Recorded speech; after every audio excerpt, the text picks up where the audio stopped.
যেই নসিহতটা মা বোনদের জন্য সবচেয়ে বেশি কাজে দিবে সেইটা হচ্ছে ন্যায়পরায়ণতার নসিহত, ইনসাফের নসিহত। কেন বললাম এটা মা বোনদের জন্য এবং আমাদের জন্য, মা বোনদের সাথে। আমরা অনেকেই মনে করি অনেক বড় নামাজি, কিন্তু স্ত্রীর হক দেই না। স্ত্রীর হক বলে যে কিছু আছে সেটাই জানি না।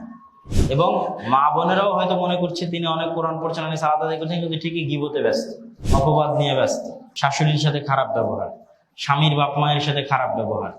তো এই বিষয়টার প্রতি ফোকাস দিতে হবে, উন্নত চরিত্র প্রতি ফোকাস দিতে হবে এবং ন্যায়পরায়ণতা, আমানতদারিতা, সততার উপর ফোকাস দিতে হবে।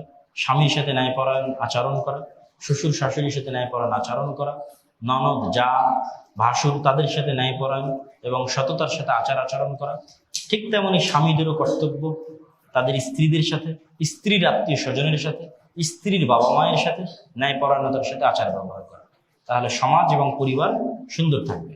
তাহলে সমাজ এবং পরিবারের যেখানেই সমস্যা দেখবেন, যেখানেই নিশ্চিত জানবেন ওখানে ন্যায়পরায়ণতার অভাব আছে, কারো না কারো পক্ষ থেকে, হয় স্বামীর পক্ষ থেকে, না হয় স্ত্রীর পক্ষ থেকে, না হয় মেয়ের পরিবারের পক্ষ থেকে, না হয় ছেলের পরিবারের পক্ষ থেকে। এইখানে সমস্যা তৈরি হয়েছে।